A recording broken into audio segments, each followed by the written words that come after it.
औज़ुबिल्लाहिमिनश्शैतानिर्रजीम बिस्मिल्लाहिर्रहमानिर्रहीम अस्सलाम वालेकुम। बच्चों, मैं उम्मीद करता हूं कि आप सब खैरियत से हैं और आप सबको वेलकम ऑनलाइन क्लासेस में। स्टूडेंट्स, ये class zoom cloud meeting app पर लाइव ली गई थी, उसकी रिकॉर्डिंग है उन बच्चों के लिए जिनसे वो क्लास मिस हुई थी या वो बच्चे जो इसको रिपीट करना चाहते हैं। अगर आप जूम पर लाइव क्लासेस लेना चाहते हैं तो 0333224303 पर अपने नाम और कॉलेज के साथ मैसेज कर दीजिए ताकि आपको भी जूम क्लासेस में ऐड कर दिया जाए। याद रहे बच्चों, जूम क्लासेस की कोई फीस नहीं है, फ्री क्लासेस दी जा रही हैं तमाम स्टूडेंट्स के लिए ताकि वो भरपूर तरीके से चीजों को समझ सकें। बच्चों, चैप्टर 2 का नाम है थ्री स्टेट्स ऑफ मैटर। यहाँ लिखा हुआ है लेक्चर 2, इसका मतलब है लेक्चर 1 लिया गया था। चैप्टर नंबर 1 उसमें हमने समझा था, उसकी रिकॉर्डिंग भी इसी यूट्यूब चैनल पर मौजूद है और डिस्क्रिप्शन में उसका लिंक भी डाल दूंगा ताकि अगर किसी ने मिस की थी तो वो उसको भी देख सके। बेटा, मैं स्टार्ट करेंगे टर्म गैसेस से और हम कहेंगे सर स्टेट ऑफ मैटर हमारे पास तीन होते हैं, सॉलिड, लिक्विड और गैस। सॉलिड क्या होता है सर? जिसकी डेफिनेट शेप होती है, डेफिनेट वॉल्यूम होता है। लिक्विड क्या होता है? जिसकी कोई मखसूस शेप नहीं होती लेकिन उसका वॉल्यूम मखसूस होता है। यानी 1 लीटर को आप कहीं पर ले जाएं वो 1 लीटर ही रहेगा, लेकिन गिलास में डालेंगे गिलास की शेप का, बॉटल में डालेंगे बॉटल की शेप का, कप में डालेंगे कप की शेप का हो जाएगा। फिर गैस क्या होती है सर? गैस वो है जिसका कोई डेफिनेट शेप नहीं है और कोई डेफिनेट वॉल्यूम नहीं है, यानी उसकी शेप भी बरकरार नहीं है और वॉल्यूम भी बरकरार नहीं है। फिर एक सवाल आता है हमारे पास बेटा, काइनेटिक मॉलिक्यूलर थ्योरी। जानते हैं काइनेटिक मॉलिक्यूलर थ्योरी क्या होता है? सर, काइनेटिक मॉलिक्यूलर थ्योरी का पहला पॉइंट है gases are easy to compress due to large empty space. चूंकि मॉलिक्यूल्स के दरमियान फासला ज्यादा होता है, इसीलिए हम कहते हैं कि बड़ी आसानी के साथ हम इनको आपस में कंप्रेस कर सकते हैं, ऐड कर सकते हैं, इजीली हमारे पास कंप्रेशन हो सकती है। फिर हम कहते हैं sir gas molecules are in continuous motion. मुसलसल तौर पर ये मूव कर सकते हैं, हर वक्त मूव करते हैं, लेकिन कैसे मूव करते हैं? स्ट्रेट मूव करते हैं, सीधा मूव करते हैं और रैंडम डायरेक्शन में, यानी कोई फिक्स डायरेक्शन नहीं है। वो हिस्सा जो दो मूवमेंट के दरमियान का होगा उसे हमने नाम दिया है मीन फ्री पाथ का। तीसरा पॉइंट है हमारे पास कोलिजन इज इलास्टिक। कोलिजन का मतलब था टकराव, इलास्टिक का मतलब था टकराने के बाद एनर्जी का तब्दील ना होना। अगर टकराने के बाद एनर्जी तब्दील होती है तो वो कहलाता है नॉन इलास्टिक, और अगर नहीं होती तो क्या कहलाता है? इलास्टिक कहलाता है। फिर है gas pressure is because of collision of gas molecules with container. Gas का प्रेशर कब जनरेट होगा सर? गैस का प्रेशर उस वक्त जनरेट होता है जब कंटेनर के साथ गैस आकर टकरती है या लगती है। फिर पांचवा पॉइंट है an ideal gas there is no attractive और रिपल्सिव फोर्सेस। आइडियल गैस में क्या होता है? अट्रैक्शन भी नहीं होती और रिपल्जन भी नहीं होती। नंबर 6 है the average kinetic energy of gas molecules depends upon absolute temperature. Kinetic energy का ताल्लुक किससे है? टेम्परेचर के साथ है। जितना ज्यादा काइनेटिक एनर्जी होगी उतना ज्यादा टेम्परेचर है, इसका मतलब जितना कम टेम्परेचर है उतनी कम काइनेटिक एनर्जी है। तो हम कहते हैं सर आपस में इनका ताल्लुक कैसा है? ये डायरेक्टली प्रोपोर्शनल है। ठीक है स्टूडेंट्स, इस वक्त जो स्क्रीन हम देख रहे हैं इसमें हम देख रहे हैं लिखा हुआ है एनटीएस पास पेपर DUHS JSMU। यानी जब आपने फर्स्ट ईयर प्री मेडिकल लिया या आपने फर्स्ट ईयर प्री इंजीनियरिंग लिया तो आपका ख्वाब था डॉक्टर बनना, इंजीनियर बनना। मैं साथ साथ आपकी उसकी भी तैयारी करवा रहा हूं कि फर्स्ट ईयर की थ्योरी आप इसलिए पढ़ रहे हैं कि आपको आगे जाकर मेडिकल कॉलेज में या इंजीनियरिंग कॉलेज में एडमिशन लेना है। वो पेपर होता है बेटा MCQs बेस, यानी अगर MCQs आपसे पूछे जाएं तो आपको पता तो ना पेपर में क्या पूछा जाता है। मैं क्या करता हूं, चूंकि मैं 2007 से क्लासेस ले रहा हूं, 2007 से, यानी 14 ईयर्स से मैं MCAT ECAT की क्लासेस ले रहा हूं, तो मेरे पास बड़ा बैंक मौजूद है क्वेश्चंस का। हर बच्चे से मैं पूछता हूं हर साल क्या सवाल पूछा गया था, तो बच्चे मुझे ईयर के साथ सवाल बता देते हैं और मैंने उनको टॉपिक वाइज अपने पास अलग कर दिया है। तो इस वक्त स्क्रीन पर 2010 में जो डाउ यूनिवर्सिटी के पेपर में सवाल पूछा गया था वो स्क्रीन पर है। All of the following statement underlie the kinetic molecular theory of gas except, यानी KMT इनमें से कौन सी बात नहीं करती? सारी बात करती है, कोई एक बात है जो वो नहीं करती। पहला पॉइंट है gas molecule have no intermolecular forces. तो पॉइंट्स की तरफ अगर मैं वापस ले जाऊं आपको तो देखो यहां पर लिखा हुआ है कि सर हमारे पास कोई अट्रैक्टिव और रिपल्सिव फोर्स नहीं है, इसका मतलब कि वो फोर्स नहीं लगाता। Gas particles are in random motion, तो आप देख रहे हो लिखा हुआ यहां पर गैस पार्टिकल रैंडम मोशन में है। तीसरा, collision between gas particles are elastic, तो देख रहे हो लिखा हुआ है कि इनकी कोलिजन इलास्टिक है। चौथा, gas particles have no volume, ये पॉइंट हमें कहीं नजर नहीं आया। Average kinetic energy is proportional to temperature, ये लास्ट वाली बात लिखी हुई है, तो इसका मतलब है D option is the right answer. वो बच्चे जिन्होंने 2009 में मुझसे तैयारी की होगी उन्हें ये मैंने समझाया होगा और 10 में ये आ गया। ख्वाब है हम सबका डॉक्टर बनना, इंजीनियर बनना, पेरेंट्स का ख्वाब है, तो इस तरीके से हम अपने ख्वाब को हासिल कर सकते हैं। फिर हम आते हैं स्टूडेंट्स बिहेवियर ऑफ गैसेस पर। गैसेस के कौन कौन से बिहेवियर होते हैं? डिफ्यूजिबिलिटी यानी diffusion, movement of molecule from higher to lower concentration, ज्यादा से कम मिकदार की तरफ अगर कोई चीज मूव करती है तो हम इस प्रॉपर्टी को गैस की कहते हैं डिफ्यूजन। मिसाल के तौर पर हम कहते हैं सर हमारे पास अगर कोई गैस का परफ्यूम है, कोई परफ्यूम लगाता है, थोड़ी देर में पूरे कमरे में स्मेल फैल जाती है, तो क्या हो रहा है सर? उसमें डिफ्यूजन हो रही है, ज्यादा से कम की तरफ मूव कर रहा है। फिर एक टर्म आती है हमारे पास इफ्यूजन। इफ्यूजन क्या है sir? Escaping of gas from tiny holes. अगर छोटे से होल में से कोई चीज बाहर निकल रही है, मुसलसल गैस बाहर निकल रही है, तो उसे हम क्या कहेंगे? उसे हम इफ्यूजन का नाम देंगे। मिसाल के तौर पर हम कहते हैं टायर अगर हमारे पास है, उस टायर में से थोड़ी थोड़ी सी पंचर हो जाता है तो हवा निकलती रहती है, इस फिनोमेना को हम नाम देते हैं इफ्यूजन का। फिर आता है कंप्रेसिबिलिटी। कंप्रेसिबिलिटी का मतलब होता है बेटा दबाव। अगर गैसेस में हम कहते हैं कि एरिया ज्यादा है इनके दरमियान में तो आप उसको इजीली कंप्रेस कर सकते हो। फिर आता है हमारे पास एक्सपेंसिबिलिटी। हम कहते हैं जैसे पंचर टायर में से हवा बाहर निकल रही है, कंप्रेस का मतलब था दबाना, एक्सपेंड का मतलब हो जाएगा फैलना। मैं उम्मीद कर रहा हूं कि साथ साथ हम इसे नोट भी कर रहे हैं, हमें ऑनलाइन क्लासेस में याद भी हो रहा है। आप किसी भी वक्त 033322430301 पर मैसेज करके अपना फीडबैक भी दे सकते हैं। फिर आते हैं बेटा प्रेशर की डेफिनेशन पर, और प्रेशर क्या होता है? Pressure is force acting per unit area, जिसे हम कहते हैं एफ अपॉन ए। याद रहे कि सी लेवल पर 0 डिग्री सेंटीग्रेड पर मुझ पर और आप पर जो प्रेशर लगता है वो 14.7 psi है या 20 टन है। ये एमसीक्यूज के लिए आपको याद रखना है। एक और चीज एमसीक्यू के लिए याद रखनी है कि जो गाड़ियां होती हैं हमारे पास उनमें हवा भरी जाती है ना, टायर में कितनी हवा भरी जाती है? 28 psi हवा भरी जाती है।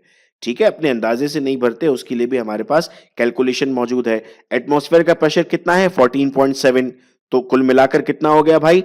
42.7।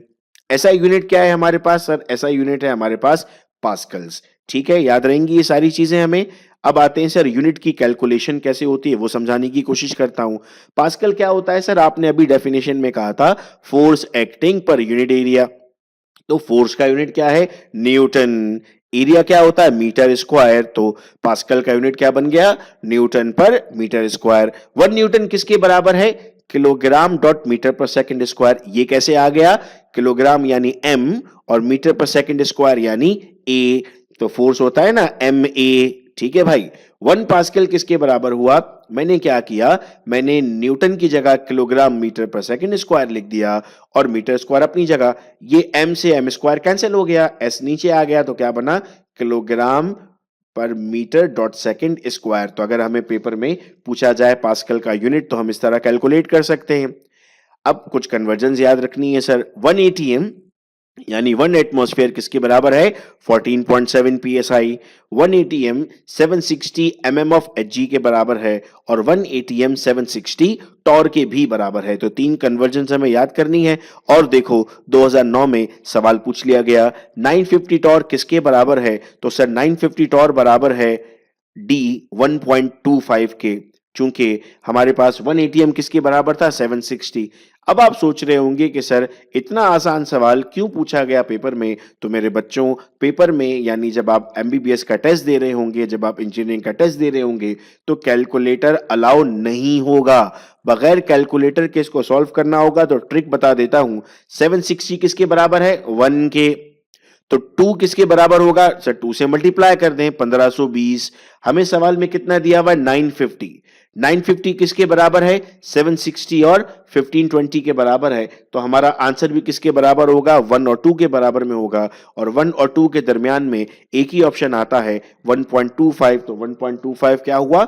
1.25 हमारा सही जवाब हुआ। अब आते हैं गैस लॉ पर।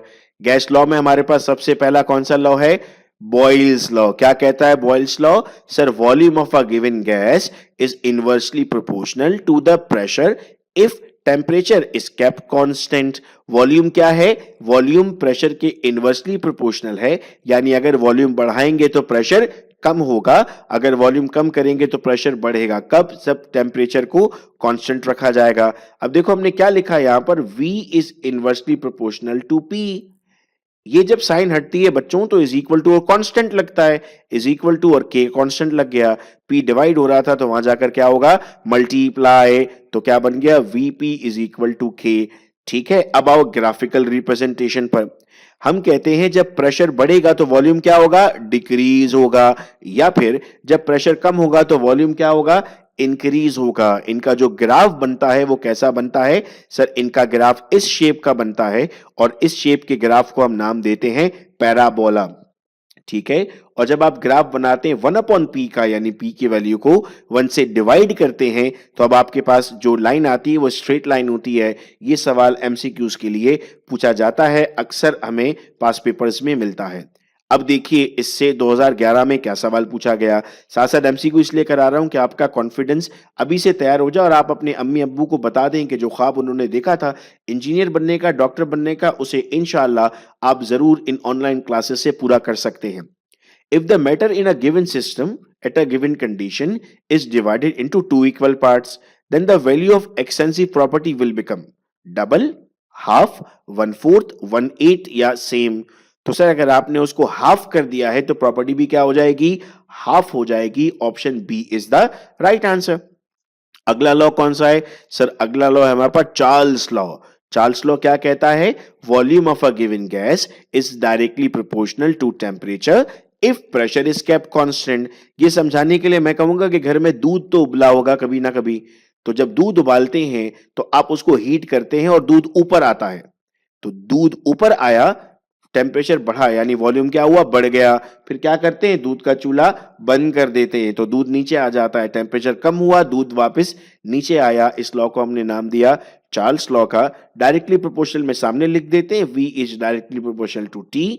ये साइन रिमूव किया तो इज इक्वल टू और कांस्टेंट लगा, V is equal to K T. T यहां पर मल्टीप्लाई हुआ, यहां पर डिवाइड हो जाएगा, V upon T is equal to के।